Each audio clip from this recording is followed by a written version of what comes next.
Good morning to all. Welcome to my channel ATS Institute. I hope all you are fine.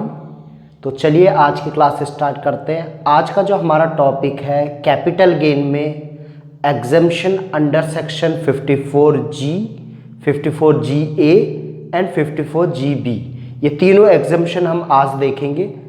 तो चलिए class start करते हैं exemption under section 54G से। 54G जो हमें मिलता है वो होता है इंडस्ट्रियल अंडरटेकिंग के लिए। जैसे एक इंडस्ट्री अगर एक जगह से दूसरी जगह जा रही है, शिफ्ट हो रही है, किसके कारण? गवर्नमेंट उसे शिफ्ट कर रही है, कंपल्सरी एक्वायर कर रही है। इसका मतलब ये है कि गवर्नमेंट उसे शिफ्ट कर रही है अर्बन एरिया से अदर एरिया में। अदर का मतलब मान के चलिए रूरल एरिया में। तो उस केस में अगर वो अपनी एसेट्स यहाँ सोल्ड कर रहे हैं और वहाँ जाके नई एसेट्स परचेज कर रहे हैं तो उसे एग्जेम्पशन मिलेगी अंडर सेक्शन 54G के अंदर। ठीक, मतलब कोई कंपनी है, मान लीजिए आपका दिल्ली में कोई कंपनी है, वो कोई गवर्नमेंट ने पॉल्यूशन के कारण कुछ कंपनियों को कहा कि यहाँ से शिफ्ट करके दूसरी जगह जाओ, तो उसका जो इंडस्ट्रियल अंडरटेकिंग, उस वर्ड का मतलब मैंने आपको पहले भी बताया था, फैक्ट्री शिफ्ट कर रहे हो यहाँ से किसी और स्टेट में या कहीं और कर रहे हैं जहाँ पे हमारा क्या होता है, अर्बन एरिया नहीं है, वो रूरल एरिया है वो हमारा। तो उस केस में जो है हमें एग्जेम्पशन मिलेगी वहाँ परचेज करने पे अंडर सेक्शन 54G के अंदर। तो कैसे हमें एग्जेम्पशन मिलेगी, पहले डेफिनेशन से देखते हैं। Capital gain on shifting of industrial undertaking from urban area to non-urban area as an investment capital asset in non-urban area used for industrial undertaking। मतलब क्या है कि हमने अर्बन एरिया से कहाँ गए, हम रूरल एरिया में, और वहाँ जाके हमने एसेट्स परचेज की। अब वो एसेट किसके लिए यूज़ होगी? इंडस्ट्रियल अंडरटेकिंग, फैक्ट्री के लिए। तो हमें एग्जेम्पशन मिलेगी अंडर सेक्शन 54G के अंदर। ठीक, बट उसके लिए कुछ कंडीशन है। पहली, transfer is effected in the course और in consequence of shifting the undertaking from an urban area to any other area. ये पॉइंट तो सेम है हमारा कि शिफ्ट कर रहे हैं हम अर्बन एरिया से नॉन अर्बन एरिया की तरफ, रूरल एरिया जो है वहाँ शिफ्ट कर रहे हैं, और वहाँ शिफ्ट करने पे हम अपनी इंडस्ट्री, फैक्ट्री वहाँ स्टार्ट करेंगे। तो यहाँ की अगर हम फैक्ट्री को सोल्ड कर रहे हैं, एसेट्स जो है वहाँ की सोल्ड करके वहाँ परचेज कर रहे हैं, तो यहाँ सोल्ड करने पर हमें क्या हो रहा है? Capital gain. तो कैपिटल गेन जो होगा उससे हमें एग्जेम्पशन मिलेगी अंडर सेक्शन 54G के अंदर। दूसरा है एसेट ट्रांसफर इज मशीनरी। वो मशीनरी हो सकती है, प्लांट, बिल्डिंग, लैंड और एनी राइट्स ऑफ बिल्डिंग और लैंड यूज फॉर बिजनेस और इंडस्ट्रियल अंडरटेकिंग। मतलब है कि एसेट्स क्या हो सकती है? मशीनरी हो सकती है, प्लांट हो सकता है, बिल्डिंग और लैंड हो सकता है, या कोई बिल्डिंग और लैंड जो उसके राइट्स हमारे पास है, किस लिए यूज़ कर रहे थे हम उसको। ये जो सारी चीज़ें यूज़ हो रही है इंडस्ट्रियल अंडरटेकिंग, फैक्ट्री में यूज़ हो रही है प्रोडक्शन के लिए, मैन्युफैक्चरिंग के लिए। ठीक, अब जो कुछ चीज़ें देखनी है, जैसे मान लें मशीनरी क्या है? उस पर डेप्रिसिएशन लगता है। तो जिस चीज़ पे डेप्रिसिएशन लगता है अंडर सेक्शन 52 के अंदर जो होता है, उस पर हमेशा शॉर्ट टर्म कैपिटल गेन निकलता है, क्योंकि उसकी हमें आज की वैल्यू पता है। तो हमेशा उस पर क्या निकलता है? Short term capital gain. Plant है, उस पर डेप्शन लग रहा है, बिल्डिंग है, बिल्डिंग पे भी डेप्शन लगता है, और लैंड है, लैंड जो है अगर है फैक्ट्री के लिए यूज़ हो रही है लैंड, तो उसको अगर हम सोल्ड करें तो उसकी हम इंडेक्सेशन कॉस्ट निकालेंगे। तो इनको अभी हम एक इलस्ट्रेशन में समझेंगे।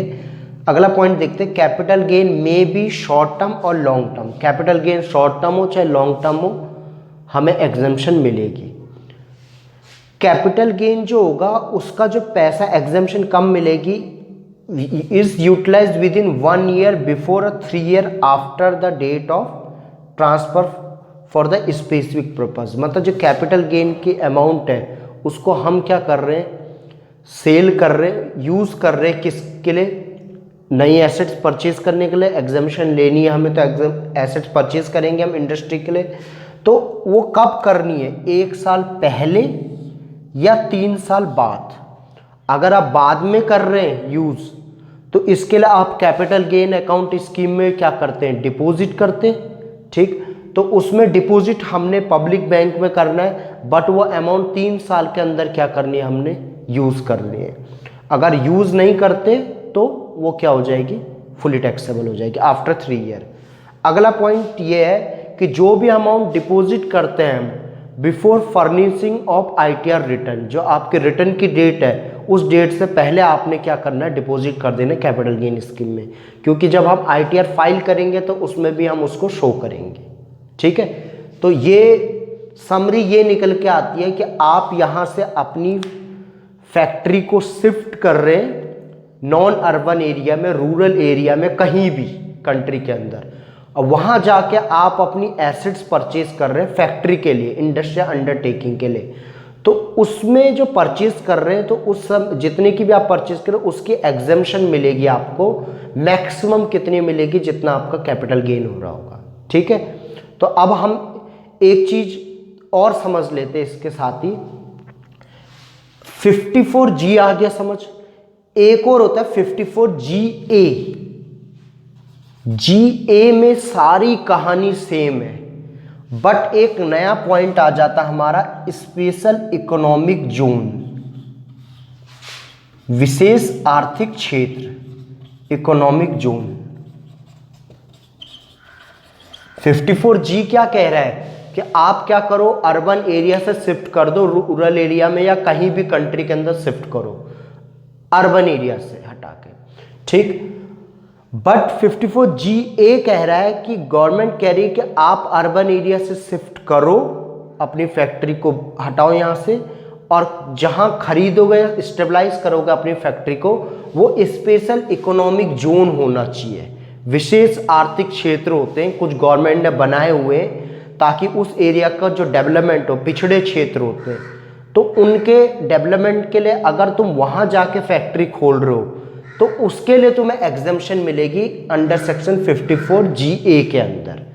पॉइंट सेम है, ये जितने भी पॉइंट आपने इसमें पढ़े सारे पॉइंट सेम है, बस उसके लिए नया पॉइंट क्या आ जाता है हमारा, स्पेशल इकोनॉमिक जोन। और GP जो होती है वो हमें मिलती है अगर हम अपनी रेजिडेंशियल प्रॉपर्टी को सोल्ड कर रहे हैं, चाहे हाउस और प्लॉट रेजिडेंशियल, और उसको बेच के हम अपने बिजनेस में या किसी के बिजनेस में हम इक्विटी शेयर परचेज कर रहे हैं, मतलब एक तरह से कैपिटल इन्वेस्ट कर रहे हैं स्मॉल या मीडियम एंटरप्राइजेस जो होती है उनमें, तो उसके लिए जो हमें एग्जेम्पशन मिलती है वो होता है अंडर सेक्शन 54GB। तो एक तरीके से फाइनेंशियली अगर हम किसी को सपोर्ट कर रहे हैं, मेन चीज़ हम इक्विटी शेयर खरीद रहे हैं ताकि हम कैपिटल एसेट्स वगैरह परचेज कर सकें, तो उसके लिए हमें एग्जेम्पशन मिलती है 54GB के अंदर। तो इसे समझते हैं exemption from capital gain on transfer of residential property to finance their small medium enterprises, invest in equity share to purchase capital asset, मतलब इक्विटी शेयर हम परचेज कर रहे हैं ताकि हम क्या करें, कैपिटल एसेट ले सके। तो उसके लिए जो है हमें एग्जेम्पशन अंडर सेक्शन 54B में मिलती है। अब इसमें कुछ कंडीशन है, capital gain from transfer of residential property, house of plot, house भी हो सकता है प्लॉट भी, मगर दोनों रेजिडेंशियल होना चाहिए, कॉमर्शियल नहीं होना चाहिए, ठीक। Amount deposit should be used in 1 year. अगर मान लीजिए आपने पब्लिक बैंक या बैंक में कहीं डिपॉजिट किया है तो आपके लिए जो टाइम मिलता है वो 1 ईयर है, इस ईयर के अंदर ही आपने क्या करना है, इन्वेस्ट करना है। अगर आपने इक्विटी शेयर वगैरह परचेज नहीं किए तो वो क्या हो जाएगा, आफ्टर 1 ईयर टैक्सेबल हो जाएगा। किसको मिलती है, इंडिविजुअल HUF, ये बाकी किसी को नहीं मिलती है एग्जेम्पशन, केवल इंडिविजुअल और HUF को। अगला point, utilize net sale consideration for subscription equity share in an eligible company. जो एलिजिबल कंपनी का मतलब एक बहुत बड़ी डेफिनेशन है इसकी, उसको हम आगे कभी समझेंगे। अभी एलिजिबल कंपनी का मतलब आपका सिंपल है, जो भी मीडियम और स्मॉल एंटरप्राइजेज है उनके लिए। उसके अलावा कांट सोल्ड इक्विटी शेयर, अगर आपने उस कंपनी में इक्विटी शेयर परचेज किए तो उन शेयर को आप अगले 5 साल तक बेच नहीं सकते, उसको आपने परचेज करके ही रखना होगा, तभी ये एग्जेम्पशन ले पाएंगे आप। अगर आप सोल्ड कर देते बिफोर 5 ईयर तो क्या हो जाएगा, वो टैक्सेबल हो जाएगा। ठीक। अब मैक्सिमम एग्जेम्पशन कितनी है, पूरी नहीं मिलती एग्जेम्पशन। अगर आप टोटल सेल्स जो आपने की है हाउस प्रॉपर्टी को बेच के, रेजिडेंशियल हाउस को बेच के, उसको टोटल इन्वेस्ट कर देते तो आपको एग्जेम्पशन पूरी मिलेगी। बट अगर आप पार्ट इन्वेस्ट करते तो आपको एग्जेम्पशन कितने मिलेगी, long term capital gain into amount invested upon में नेट सेल कंसिडरेशन। वही फॉर्मूला जो हम किस में यूज करते थे, 54F में। उसमें तो हम रेजिडेंशियल हाउस क्या करते थे, परचेज करते थे। इसमें हम रेजिडेंशियल हाउस या प्लॉट को सोल्ड करके इक्विटी शेयर परचेज कर रहे हैं। तो एग्जेम्पशन की लिमिट कितनी है, long term capital gain into amount invested upon में क्या, नेट सेल। ठीक, एक इलस्ट्रेशन से समझते हैं हम इसको। इलस्ट्रेशन को समझते हैं, सिंपल है, छोटा सा। सेल कंसिडरेशन है, एक हाउस प्रॉपर्टी रेजिडेंशियल हाउस है, उसको हमने सोल्ड किया 40 लाख में 1 दिसंबर 2019 को। उसके अलावा उसको हमने रेजिडेंशियल हाउस जो परचेज किया था, ये जो हमने सोल्ड किया है, वो 2012 में किया था, 12-13 में, 1-6 में, कितने में, 15 लाख में, 15 लाख में। और अब हमने उस जो कैपिटल गेन हुआ या जो भी हुआ, हमें उस पैसे को हमने जो सोल्ड करने पे हमने 20 लाख इन्वेस्ट कर दिए इक्विटी शेयर में, किसी हम मीडियम या जो हमारी क्या स्मॉल एंटरप्राइजेस थी जो एलिजिबल थी एग्जेम्पशन अंडर सेक्शन 54B के लिए, उसके लिए हमने क्या कर दिया, इन्वेस्ट कर दिया कितने में, 20 लाख के लिए। ठीक, तो हम सबसे पहले इसका नॉर्मल कैपिटल गेन कैलकुलेट करेंगे, उसके बाद देखेंगे हमें कितनी क्या मिलती है, एग्जेम्पशन मिलती है। चलिए इसे सॉल्व करके देखते हैं। सबसे पहले हम क्या लेते हैं, सेल्स कंसिडरेशन। तो सेल्स कंसिडरेशन है हमारी 40 lakh. Expense on sale given नहीं है हमें कुछ, तो यही हमारी क्या हो गई, net cell. Net sale consideration भी हमारी यही हो गई, कितनी, 40 लाख। अब इससे हम लेस करेंगे कॉस्ट ऑफ एक्वाजिशन, लेस करते हैं हम इंडेक्सेशन कॉस्ट ऑफ एक्वाजिशन।